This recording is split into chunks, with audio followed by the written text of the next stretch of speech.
Guys, good morning. Welcome back sa aking YouTube channel. For today's video, i-check natin ang 2023 Honda Brio 1.2 VCVT Rally Red.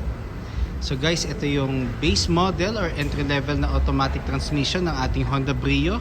Ang kanyang price is 827,000 pesos.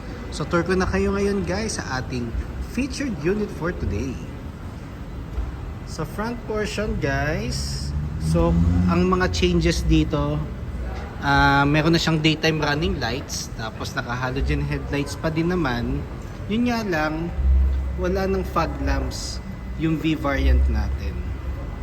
Pero eventually naman, mako-cope up naman siya ng headlight natin kasi malawak naman ang scope ng ilaw niya. Then, naka honeycomb matte black tayo na front grille with dito sa front, sa upper portion niya is chrome